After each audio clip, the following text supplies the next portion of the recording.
Happy morning. आज 20/8/2025 Gayatri quiz contest Bhagalpur Bihar दरोगा plus BPSC tier 4 के लिए क्वेश्चन।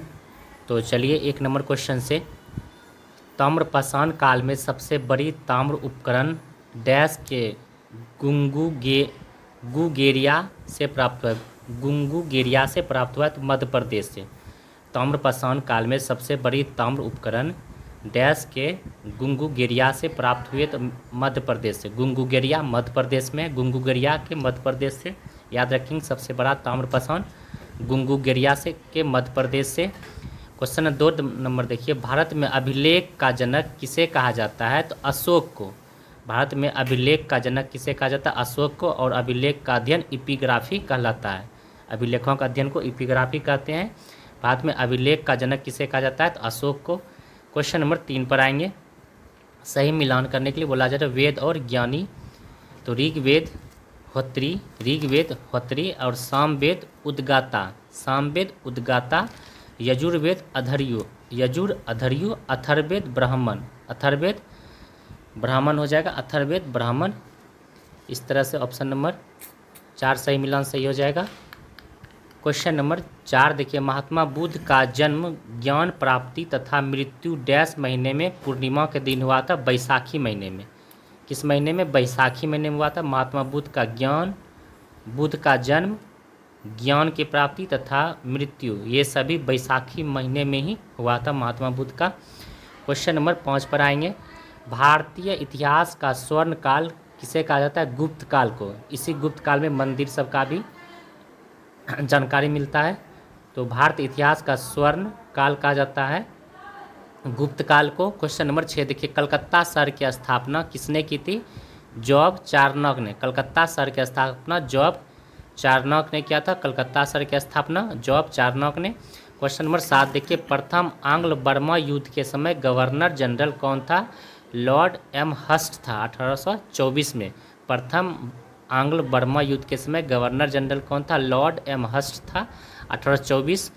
क्वेश्चन नंबर 8 देखिए, झांसी की रानी के गुरु कौन थे? तात्या टोपे। झांसी की रानी के गुरु कौन थे? तात्या टोपे झांसी की रानी के गुरु थे। क्वेश्चन नंबर 9 देखिए, बाल गंगाधर तिलक ने कब शिवाजी महोत्सव प्रारंभ किया था? 1895 में। शिवाजी महोत्सव बाल गंगाधर तिलक ने 1895 में। और गणेश उत्सव मनाया था 1893 में। बाल गंगाधर तिलक ने गणेश उत्सव 1893 में और शिवाजी महोत्सव 1895 में। शिवाजी 95, गणेश 93, शिवाजी 95। इस तरह से याद रखेंगे। क्वेश्चन नंबर 10 देखिए, डैश को समाप्त करने के लिए केशव चंद्र सेन ने इंडियन रिफॉर्म एसोसिएशन की स्थापना की थी? बाल विवाह को। डैश को समाप्त करने के लिए केशव चंद्र सेन ने इंडियन रिफॉर्म एसोसिएशन की स्थापना की थी? बाल विवाह को। क्वेश्चन नंबर 11 देखिए, नील विद्रोह जिसका प्रारंभ बंगाल से हुआ था का नेतृत्व किसने किया था? दिगंबर विश्वास, विष्णु विश्वास ने। दिगंबर विश्वास और विष्णु विश्वास। नील विद्रोह जिसका प्रारंभ बंगाल से हुआ था का नेतृत्व किसने किया था? दिगंबर विश्वास और विष्णु विश्वास ने। क्वेश्चन 12 देखिए, गांधी जी ने पहली बार कांग्रेस के किस अधिवेशन में भाग लिए थे? तो 1901 में कलकत्ता अधिवेशन में। गांधी जी ने पहली बार किस कांग्रेस अधिवेशन में भाग लिए थे? 1901 में कलकत्ता अधिवेशन में। क्वेश्चन नंबर 13 पर आएंगे, किसने कहा था कि जब जनता का उत्साह अपने चरम पर था तो गांधी जी द्वारा आंदोलन स्थगित करना एक मूर्खतापूर्ण निर्णय था? सुभाष चंद्र बोस ने कहा था। किसने कहा था जब जनता का उत्साह अपने चरम पर था तो गांधी जी द्वारा आंदोलन स्थगित करना एक मूर्खतापूर्ण निर्णय था? सुभाष चंद्र बोस ने कहा।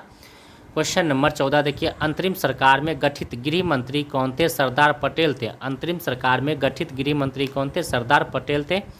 अंतरिम सरकार में गठित गृह मंत्री कौन थे? सरदार पटेल थे। क्वेश्चन नंबर 15 देखिए,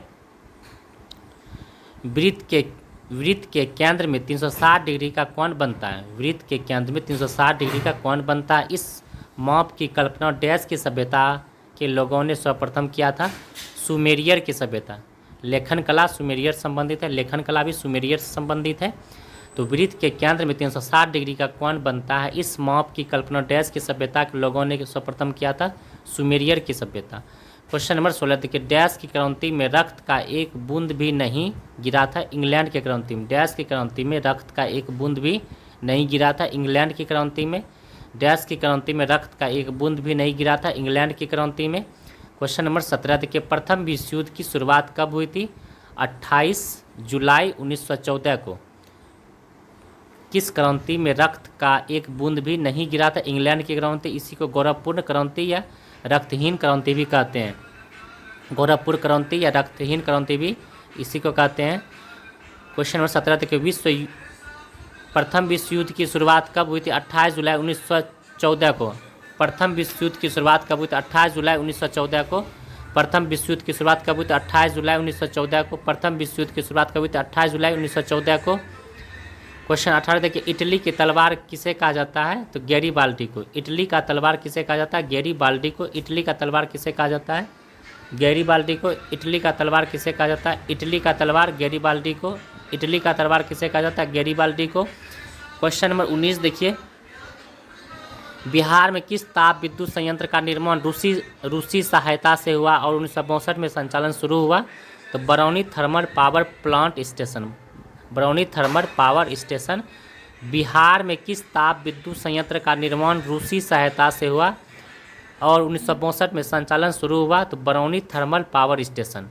बिहार में किस ताप विद्युत संयंत्र का निर्माण रूसी सहायता से हुआ, 1962 में संचालन शुरू हुआ? तो Barauni thermal power station. Kanti बिजली उत्पादन निगम ये मुजफ्फरपुर में है। बार जो है कि ये पटना में है बार, और कहलगांव सुपर ये भागलपुर में आता है। क्वेश्चन नंबर 20 देखिए, अंग महाजनपद आधुनिक बिहार के किस क्षेत्र में स्थित है? भागलपुर और मुंगेर में। क्वेश्चन 21 देखिए, बिहार में किसके नेतृत्व में सर्वदलीय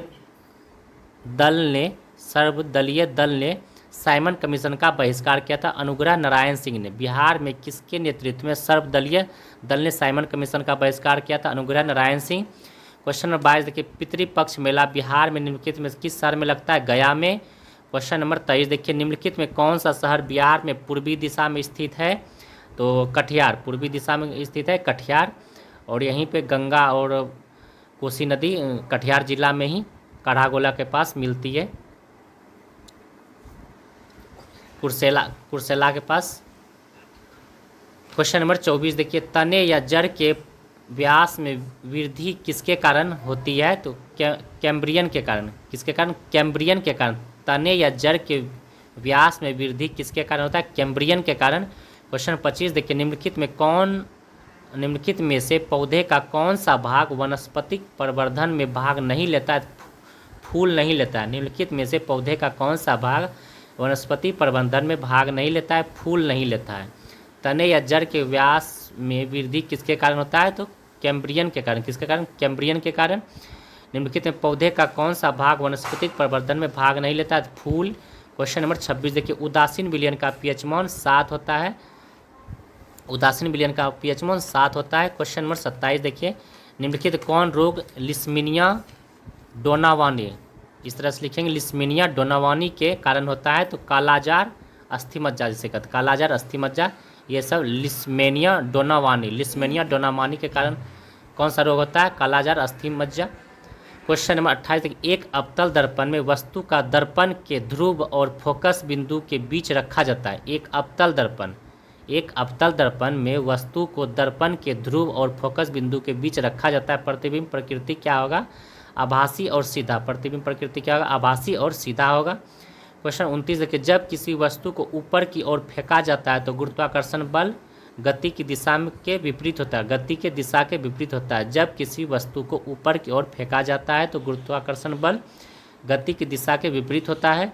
क्वेश्चन नंबर 30 देखिए, त्वरण का एसआई मात्रक मीटर प्रति सेकंड स्क्वायर होता है। त्वरण का एसआई मात्रक मीटर प्रति सेकंड स्क्वायर होता है। त्वरण का मात्रक मीटर प्रति सेकंड स्क्वायर होता है और इसका डायमेंशन LT-2 होता है। LT-2। क्वेश्चन नंबर 31 देखिए, डैश वह प्रक्रिया है जिसके द्वारा पौधे जल वाष्प के रूप में जल को त्यागते हैं, वाष्पो उत्सर्जन कहलाते हैं। क्वेश्चन 32 देखिए, शीर्षस्थ विभोजक तने और जड़ की डैश को बढ़ाता है? तो लंबाई को बढ़ाता है। शीर्षस्थ विभोजक तने और जड़ डैश को बढ़ाता है तो लंबाई को बढ़ाता है। क्वेश्चन नंबर 33 देखिए, निम्नलिखित में से प्लास्टर ऑफ पेरिस का सबसे सामान्य अनुप्रयोग कौन सा है? तो भग्न हड्डियों को सहारा देने के लिए प्लास्टर बनाना है। ऑप्शन 1 सही हो जाएगा 33 का।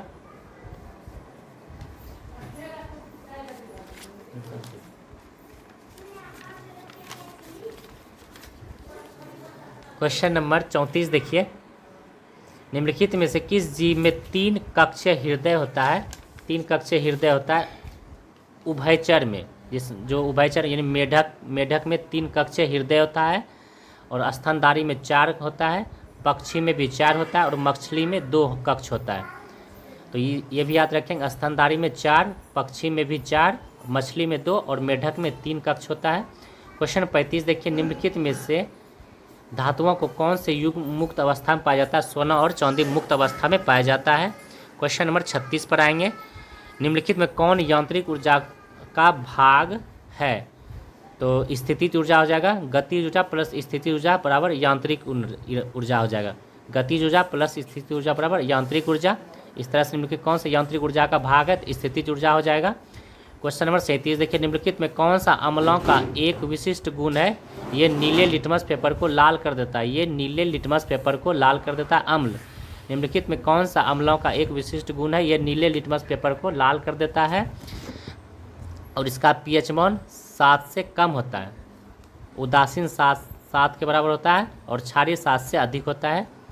क्वेश्चन नंबर 38 देखिए, जब कॉपर ऑक्साइड मुक्त बीकर में थोड़ी मात्रा में हाइड्रोक्लोरिक अम्ल मिलाया जाता है तो कौन सा यौगिक बनता है? तो कॉपर क्लोराइड, और ये सेकंड अवस्था का होता है। क्वेश्चन 39 देखिए, किसी राज्य में विधान परिषद का सृजन अथवा समाप्ति कब की जा सकती है? राज्य की विधानसभा द्वारा पारित प्रस्ताव के अनुसार संसद द्वारा। राज्य की विधानसभा द्वारा पारित प्रस्ताव के अनुसार संसद के द्वारा। क्वेश्चन नंबर 40 देखिए, भारतीय संविधान का निम्नलिखित में से कौन सा अनुच्छेद नागरिकता से संबंधित है? तो अनुच्छेद 5 से 11। भारतीय संविधान का निम्नलिखित में से कौन सा अनुच्छेद नागरिकता से संबंधित है? 5 से 11 भाग 2 में। क्वेश्चन नंबर 41 देखिए, भारतीय संविधान के किस संवैधानिक संशोधन द्वारा मंत्रिपरिषद में मंत्रियों की संख्या सीमित कर दी गई है? 91वें संविधान संशोधन के द्वारा। भारतीय संविधान के किस संवैधानिक संशोधन द्वारा मंत्रिपरिषद में मंत्रियों की संख्या सीमित कर दी गई है? 91वें संविधान संशोधन द्वारा।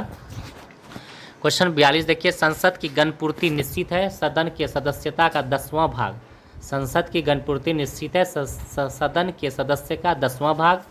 क्वेश्चन नंबर 43 देखिए, सी राजगोपालाचारी ने वयस्क मताधिकार पर आधारित संविधान सभा की मांग किस वर्ष की है? तो 1939 में। सी राजगोपालाचारी ने वयस्क मताधिकार पर आधारित संविधान सभा की मांग किस वर्ष की थी? तो 1939 में। सी राजगोपालाचारी ने वयस्क मताधिकार पर आधारित संविधान सभा की मांग 1939 में। सी राजगोपालाचारी ने वयस्क मताधिकार 1939 में। क्वेश्चन नंबर 44 देखिए, कौन सा भारतीय संविधान उल्लेखित राज्य के नीति निर्देशक तत्व में नहीं है? तो ये हो जाएगा विधायिका का कार्यपालिका से पृथक, यही नहीं है। विधायिका का कार्यपालिका से संबंधित नीति निर्देशक तत्व ये भाग 4 हो जाएगा। कृषि और पशुपालन का गठन अनुच्छेद 48 हो जाएगा। नागरिकों के लिए समान नागरिक संहिता अनुच्छेद 51 हो जाएगा। अंतर्राष्ट्रीय शांति और सुरक्षा को बढ़ावा देना अनुच्छेद 44 हो जाएगा। क्वेश्चन नंबर 45 के भारतीय संविधान की प्रस्तावना न्याय, भारतीय संविधान की प्रस्तावना में न्याय जो है 3 प्रकार का है, सामाजिक, आर्थिक, राजनीतिक। न्याय 3 प्रकार का, सामाजिक, आर्थिक, राजनीतिक का विचार किस संविधान संशोधन से लिया गया? तो रूस के संविधान संशोधन से लिया गया है। तो न्याय पूछेगा तो 3 प्रकार का, अवसर पूछेगा तो 2 प्रकार का, स्वतंत्रता पूछेगा तो 5 प्रकार का। न्याय 3, अवसर 2, स्वतंत्रता 5। अवसर 2, न्याय 3, अवसर 2, न्याय 3, स्वतंत्रता 5। इस तरह से ये भी याद रखेंगे। क्वेश्चन 46 देखिए, मई 2024 तक संघ सूची में कितने विषय हैं? तो संघ सूची में 100 विषय हैं। मई 2024 तक संघ सूची में कितने विषय हैं? तो 100 विषय हैं। शुरुआत में 97 विषय था संघ सूची में। वर्तमान में समवर्ती सूची में 52 विषय है, और राज्य सूची में 61 विषय। ये भी याद रखेंगे, राज्य सूची में 61, समवर्ती सूची में 52, समवर्ती सूची में 52, राज्य सूची में 61, और संघ सूची में 100 विषय है। क्वेश्चन नंबर 47 देखिए, किस मामले पर अकेले केंद्रीय विधानमंडल के पास कानून बनाने की शक्ति है जिसे अवशिष्ट शक्तियों के रूप में जाना जाता है? साइबर कानून। किस मामले पर अकेले केंद्रीय विधानमंडल के पास कानून बनाने की शक्ति है जिसे अवशिष्ट शक्तियों के रूप में जाना जाता है? साइबर कानून। क्वेश्चन नंबर 48 देखिए, संविधान की प्रस्तावना में कितनी बार संशोधन किया गया है? एक बार। संविधान की प्रस्तावना में कितनी बार संशोधन किया गया है? तो एक बार किया गया है, 42वां संविधान संशोधन 1976 के तहत। क्वेश्चन नंबर 49 देखिए, भारतीय संविधान की प्रस्तावना उद्देशिका में कौन सा शब्द यह दर्शाता है कि भारत किसी भी बाहरी नियंत्रण से मुक्त है? संपूर्ण प्रभुत्व संपन्न। क्वेश्चन नंबर 50 देखिए, संविधान के किस अनुच्छेद में यह प्रावधान है कि प्रधानमंत्री की अध्यक्षता में मंत्रियों की एक परिषद होगी? अनुच्छेद 74 फर्स्ट के तहत। संविधान के किस अनुच्छेद में यह प्रावधान है कि प्रधानमंत्री की अध्यक्षता में मंत्रियों की एक परिषद होगी? अनुच्छेद 74 फर्स्ट के तहत। क्वेश्चन नंबर 51 देखिए, भारतीय संविधान का कौन सा अनुच्छेद वार्षिक वित्त विवरण जिसे बजट भी कहा जाता है? अनुच्छेद 112। भारतीय संविधान का कौन सा अनुच्छेद वार्षिक वित्त विवरण जिसे बजट भी कहा जाता है? अनुच्छेद 112। भारतीय संविधान का कौन सा अनुच्छेद वार्षिक वित्तीय विवरण जिसे बजट भी कहा जाता है? अनुच्छेद 112। क्वेश्चन नंबर 52 देखिए, 1973 में संविधान के किस संशोधन द्वारा लोकसभा में सीटों की संख्या 500 से बढ़ाकर 525 की गई है? 31वां संविधान संशोधन हो जाएगा। क्वेश्चन नंबर 53 देखिए, निम्नलिखित में कौन सा पद मौलिक कर्तव्य में नहीं पाया जाता है? निष्कर्षण। मौलिक कर्तव्य में निष्कर्षण नहीं पाया जाता है। मौलिक कर्तव्य में निष्कर्षण नहीं पाया जाता है। क्वेश्चन नंबर 54 देखिए, भारतीय संविधान का कौन सा भाग राज्य के नीति निर्देशक सिद्धांत से संबंधित है? भारतीय संविधान का कौन सा भाग राज्य के नीति निर्देशक सिद्धांत से संबंधित है? तो भाग 4 हो जाएगा और अनुच्छेद 36 से 51 हो जाएगा। क्वेश्चन नंबर 55 देखिए, न्यायालय द्वारा लागू नहीं किए जा सकते हैं लेकिन राज्य द्वारा कानून बनाते समय उसे स्वीकार करना महत्वपूर्ण है। नीति निर्देशक तत्व हो जाएगा, निर्देशक सिद्धांत हो जाएगा। क्वेश्चन 55 देखिए, न्यायालय द्वारा लागू नहीं किए जा सकते हैं लेकिन राज्य द्वारा कानून बनाते समय उन्हें स्वीकार करना महत्वपूर्ण है, निर्देशक सिद्धांत हो जाएगा। क्वेश्चन 56 देखिए, निम्नलिखित में कौन सा शिक्षा से संबंधित संवैधानिक प्रावधान नहीं है? तो अनुच्छेद 39A निःशुल्क विधि सहायता यही संबंधित नहीं है, शिक्षा संबंधित नहीं है। शिक्षा का अधिकार अनुच्छेद 21 में हो जाएगा। प्रारंभिक बाल्यावस्था की देखभाल अनुच्छेद 45 हो जाएगा। माता पिता का शिक्षा प्रदान करने का कर्तव्य अनुच्छेद 51 एक के में हो जाएगा। क्वेश्चन नंबर 57 देखिए, भारतीय संविधान में शुरुआत में कितने मौलिक अधिकार प्रदान किए गए थे? तो शुरुआत में 7, वर्तमान में 6 मौलिक अधिकार हैं। वर्तमान संपत्ति का अधिकार को हटा दिया गया मौलिक अधिकार से, तो अभी जो है कि कानून संपत्ति का अधिकार कानूनी अधिकार है। तो वर्तमान में 6 हैं, अब पहले जो कि 7 था। क्वेश्चन 58 देखिए, निम्नलिखित में कौन सा शहर गंगा नदी के तट पर स्थित नहीं है? तो दिल्ली। निम्नलिखित में कौन सा शहर गंगा नदी के तट पर स्थित नहीं है? दिल्ली नहीं है, दिल्ली यमुना नदी के तट पर है। क्वेश्चन 59 देखिए, भारत में ब्रिटिश काल में निम्नलिखित में से किसके कार्यकाल में पहली बार जनगणना हुई थी? लॉर्ड मेयो के काल में। लॉर्ड मेयो के काल में 1872 में, और नियमित जनगणना रिपन के काल में 1881 में। क्वेश्चन नंबर 60 देखिए, भारत का सबसे पुराना राष्ट्रीय पार्क जिम कॉर्बेट 1936 में। भारत का सबसे पुराना राष्ट्रीय पार्क जिम कॉर्बेट 1936 में। वर्तमान में इसका नाम राम गंगा कर दिया गया है, तो जिम कॉर्बेट नहीं रहेगा तो राम गंगा को टिक करेंगे। भारत का सबसे पुराना राष्ट्रीय पार्क राम गंगा या जिम कॉर्बेट कह सकते हैं, 1936 में। क्वेश्चन नंबर 61 देखिए, गद्दी लोक नृत्य हिमाचल प्रदेश में। गद्दी लोक नृत्य हिमाचल प्रदेश का हो जाएगा। क्वेश्चन नंबर 62 देखिए, विश्व की विशालतम सड़क प्रणालियों में भारत का स्थान दूसरा है और प्रथम स्थान पर अमेरिका हो जाएगा। रेलवे में चौथा हो जाएगा। तो विश्व की विशालतम सड़क प्रणालियों में भारत का स्थान दूसरा है, प्रथम स्थान अमेरिका का है, रेलवे में चौथा। क्वेश्चन नंबर 63 देखिए, भारत के निम्नलिखित उद्योग में से किस उद्योग में सार्वजनिक क्षेत्र में सबसे अधिक पूंजी निवेश हुआ है? तो लौह इस्पात उद्योग में। भारत के निम्नलिखित में उद्योग में से किस उद्योग में सार्वजनिक क्षेत्र में सबसे अधिक पूंजी निवेश हुआ है? तो लौह इस्पात उद्योग में। क्वेश्चन नंबर 64 देखिए, गुजरात में बड़ोदरा क्षेत्र की मोतीपुर खाने कौन सा पत्थर निकाला जाता है? सफ़ेद संगमरमर। गुजरात में बड़ोदरा क्षेत्र की मोतीपुर खान से कौन सा पत्थर निकाला जाता है? सफ़ेद संगमरमर निकाला जाता है, सफ़ेद संगमरमर। गुजरात के बड़ौदा क्षेत्र की मोतीपुर खान से कौन सा पत्थर निकाला जाता है? सफ़ेद संगमरमर। क्वेश्चन 65 देखिए, लोकटक शक्ति परियोजना निम्नलिखित में से किस राज्य में स्थित है? लोकटक झील मणिपुर में है, तो लोकटक शक्ति परियोजना भी मणिपुर से संबंधित हो जाएगा। क्वेश्चन नंबर 66 देखिए, निम्नलिखित कौन सा ऊर्जा गैर परंपरागत स्रोत नन कन्वेंशनल की श्रेणी में आता है? बायोगैस से पवन ऊर्जा भी कहते हैं। निम्नलिखित कौन सा ऊर्जा गैर परंपरागत स्रोत नन कन्वर्सेशन की श्रेणी में आता है? तो बायोगैस पवन ऊर्जा हो जाएगा। क्वेश्चन 67 देखिए, भारत में कृषि को दुष्प्रभावित करने वाला मौसम का सबसे महत्वपूर्ण तत्व वृष्टि हो जाएगा। भारत में कृषि को दुष्प्रभावित करने वाला मौसम का सबसे महत्वपूर्ण तत्व वृष्टि हो जाएगा। क्वेश्चन नंबर 68 देखिए, भारत की सर्वाधिक महत्वपूर्ण मिट्टी कौन सी? सही हो जाएगा जलोढ़ मिट्टी। भारत की सर्वाधिक महत्वपूर्ण मिट्टी कौन सी हो जाएगी? जलोढ़ मिट्टी हो जाएगी। भारत की सर्वाधिक महत्वपूर्ण मिट्टी कौन सी हो जाएगी? जलोढ़ मिट्टी हो जाएगी। क्वेश्चन 69 देखिए, सबसे अधिक उम्र में प्रधानमंत्री पद पर आसीन होने वाले व्यक्ति मोरारजी देसाई। सबसे अधिक उम्र में मोरारजी देसाई और सबसे कम उम्र राजीव गांधी। सबसे अधिक उम्र में मोरारजी देसाई, सबसे अधिक उम्र में मोरारजी देसाई प्रधानमंत्री पद पर आसीन हुए थे, और सबसे कम उम्र में राजीव गांधी। क्वेश्चन नंबर 70 देखिए, प्लेट विवर्तनिक सिद्धांत का प्रतिपादन किसने किया था? हैरी हैस ने। प्लेट विवर्तनिक सिद्धांत का प्रतिपादन किसने किया था? हैरी हैस ने। क्वेश्चन नंबर 71 देखिए, 1 डिग्री देशांतर की सर्वाधिक दूरी कहाँ पर होगी? तो ये विषुवत रेखा या भूमध्य रेखा पर होगी। 1 डिग्री देशांतर की सर्वाधिक दूरी कहाँ पर होगी? विषुवत रेखा या भूमध्य रेखा कहेंगे। क्वेश्चन 72 देखिए, भारत का पारमाणिक समय किस स्थान से निश्चित किया जाता है? इलाहाबाद के मिर्ज़ापुर से। भारत का पारमाणिक समय किस स्थान से निश्चित किया जाता है? इलाहाबाद के मिर्ज़ापुर से।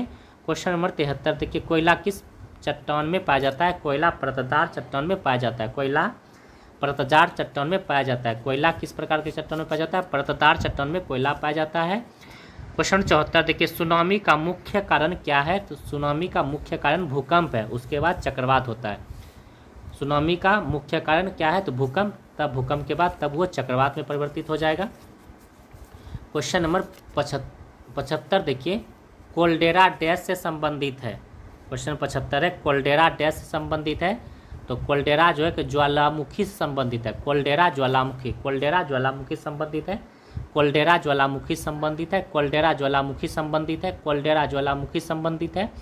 क्वेश्चन 76 देखिए, विश्व में सबसे लंबी पर्वत श्रेणी कौन सा है? एंडीज। विश्व की सबसे लंबी पर्वत श्रेणी एंडीज हो जाएगा। विश्व की सबसे लंबी पर्वत श्रेणी एंडीज हो जाएगा।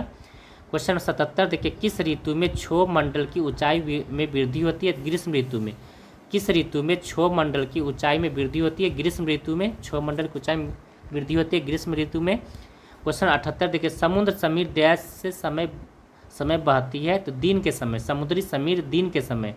समुद्री समीर दिन के समय। समुद्री समीर दिन के समय बहती है। समुद्री समीर दिन के समय बहती है। क्वेश्चन 79 देखिए, यूरोप महाद्वीप में प्रवाहित होने वाली सबसे लंबी नदी वोल्गा है। यूरोप महाद्वीप में प्रवाहित होने वाली सबसे लंबी नदी वोल्गा हो जाएगा। क्वेश्चन नंबर 80 देखिए, भूटान का राष्ट्रीय खेल क्या है? तीरंदाजी। भूटान का राष्ट्रीय खेल तीरंदाजी हो जाएगा। भूटान का राष्ट्रीय खेल तीरंदाजी हो जाएगा। क्वेश्चन नंबर 81 देखिए, लीलावती पुस्तक संबंधित है गणित से। लीलावती पुस्तक संबंधित है गणित से हो जाएगा। लीलावती पुस्तक गणित से संबंधित हो जाएगा। ग्रैमी पुरस्कार डैश क्षेत्र से दिया जाता है? संगीत के क्षेत्र से। ग्रैमी पुरस्कार संगीत के क्षेत्र से दिया जाता है। ग्रैमी पुरस्कार संगीत के क्षेत्र से दिया जाता है। ग्रैमी पुरस्कार संगीत के क्षेत्र से दिया जाता है। ग्रैमी पुरस्कार संगीत के क्षेत्र से दिया जाता है। क्वेश्चन नंबर 83 पर आएंगे, झांसी कला किस राज्य से संबंधित है? उत्तर प्रदेश से। मथुरापुर से। झांसी कला किस राज्य से संबंधित है? उत्तर प्रदेश के मथुरापुर से। झांसी कला किस राज्य से संबंधित है? उत्तर प्रदेश के मथुरापुर से संबंधित है झांसी कला। झांसी उत्तर प्रदेश। झांसी उत्तर प्रदेश। इस तरह से याद करेंगे झांसी कला या झांसी की रानी लक्ष्मीबाई, इससे भी याद रखेंगे झांसी कला उत्तर प्रदेश से। झांसी कला उत्तर प्रदेश से। झांसी कला उत्तर प्रदेश से। क्वेश्चन 84 देखिए, चैतन्य ने डैश की शिक्षा दी थी, भक्ति की शिक्षा। चैतन्य ने भक्ति की शिक्षा दी थी, चैतन्य ने भक्ति की शिक्षा दी थी। क्वेश्चन 50 देखिए, CFC के स्रोत हैं रेफ्रिजरेटर और स्प्रे, दोनों हो जाएगा। CFC के स्रोत है रेफ्रिजरेटर और स्प्रे, दोनों हो जाएगा। CFC के स्रोत क्लोरोफ्लोरोकार्बन। क्वेश्चन नंबर 86 देखिए, भूतापीय ऊर्जा संबंधित क्षेत्र तप्त पानी कहाँ स्थित है? ओडिशा में। तप्त पानी पूछेगा ओडिशा, और ताता पानी पूछेगा तब छत्तीसगढ़ को टिक करेंगे। तप्त पानी उड़ीसा, तप्त ओडिशा तपा हुआ है, तप्त पानी उड़ीसा, ताता पानी छत्तीसगढ़, ताता पानी छत्तीसगढ़, इस तरह से याद रखेंगे। ताता पानी छत्तीसगढ़, तप्त पानी उड़ीसा। क्वेश्चन नंबर 87 देखिए, HS 355 और HS 420 किसकी किस्में है? गेहूं का। HS 355 और HS 420 किसकी किस्में है? गेहूं का। क्वेश्चन 88 देखिए, अक्टूबर नवंबर में बुआई की जाती है रब्बी का। अक्टूबर नवंबर में रब्बी का, अक्टूबर नवंबर में रब्बी का, अक्टूबर नवंबर में रब्बी का। क्वेश्चन 89 देखिए, गिर नस्ल है गाय का। गिर नस्ल गाय का, गौ से गिर, गौ से गाय, गिर नस्ल है गाय का। क्वेश्चन 90 देखिए, ग्राहम बेल ने टेलीफोन का आविष्कार कब किया था? 1876 में ग्राहम बेल ने टेलीफोन का आविष्कार, टेलीफोन का आविष्कार ग्राहम बेल ने, टेलीफोन का आविष्कार ग्राहम बेल ने 1876 में, टेलीफोन का आविष्कार ग्राहम बेल ने 1876 में। क्वेश्चन नंबर 91 देखिए, एंड्रॉयड OS किस कंपनी संबंधित है? गूगल से। एंड्रॉयड OS किस कंपनी संबंधित है? गूगल से। क्वेश्चन नंबर 92 देखिए, टैंक टाइप रिएक्टर कहते हैं कॉमनी को। कॉमनी तमिलनाडु में। टैंक टाइप रिएक्टर कहते हैं कॉमनी तमिलनाडु में। क्वेश्चन नंबर 93 देखिए, नरौरा परमाणु ऊर्जा स्टेशन कहाँ स्थित है? उत्तर प्रदेश में। नरौरा उत्तर प्रदेश में, यूपी में है। नरौरा परमाणु ऊर्जा स्टेशन उत्तर प्रदेश यूपी में है। क्वेश्चन नंबर 94 देखिए, मिसाइल नाग दागो और भूल जाओ, नाग इसे कहते हैं दागो और भूल जाओ कि रेंज होता है कितना? मिनिमम 500 मीटर से 4 किलोमीटर तक, मिनिमम 500 मीटर से 4 किलोमीटर तक। क्वेश्चन नंबर 95 देखिए, रोसेटा मिशन डैश के अध्ययन से संबंधित धूमकेतु, रोटेसा धूमकेतु, रोटेसा मिशन डैश के अध्ययन से धूमकेतु का अध्ययन, रोसेटा मिशन धूमकेतु हो जाएगा। क्वेश्चन 96 देखिए, हाल ही में मकर विलक्कू महोत्सव का आयोजन कहाँ हुआ? केरल में। हाल ही में मकर विलक्कू महोत्सव का आयोजन केरल में हुआ। हाल ही में मकर विलक्कू महोत्सव का आयोजन केरल में हुआ। मकर विलक्कू केरल, याद रखेंगे। मकर विलक्कू केरल का लोग, केरल मकर विलक्कू केरल। क्वेश्चन नंबर 97 देखिए, हाल ही में चर्चा में रहे राष्ट्रीय हल्दी बोर्ड का मुख्यालय निजामाबाद तेलंगाना, हल्दी बोर्ड निजामाबाद तेलंगाना। अमित शाह ने किया था। क्वेश्चन नंबर 98 देखिए, ब्रिक्स गठबंधन का 10वां पूर्ण सदस्य इंडोनेशिया है। ब्रिक्स गठबंधन का 10वां पूर्ण सदस्य इंडोनेशिया है। क्वेश्चन 99 देखिए, 33वां संतोष ट्रॉफी का किताब किसने जीता? बंगाल ने। 33वां संतोष ट्रॉफी का किताब बंगाल ने जीता है। 33वां संतोष ट्रॉफी का किताब बंगाल ने जीता है। क्वेश्चन में 100 पर आएंगे। और आज का last question, united by unique theme के साथ कब विश्व कैंसर दिवस 2025 मनाया गया? 4 फरवरी को। यूनाइटेड बाय यूनिक थीम के साथ विश्व कैंसर दिवस 2025 मनाया गया 4 फरवरी को। तो चलिए फ्रेंड्स, आज के लिए इतना ही, फिर नेक्स्ट डे मिलते हैं। अगर कोई प्रॉब्लम है तो ज़रूर आप कमेंट कीजिए कमेंट बॉक्स में। और अगर सेट लगाना चाहते हैं टेलीग्राम से जुड़ के आप सेट लगा सकते हैं मॉर्निंग में, और वीडियो से आंसर मिला सकते हैं। Thank you.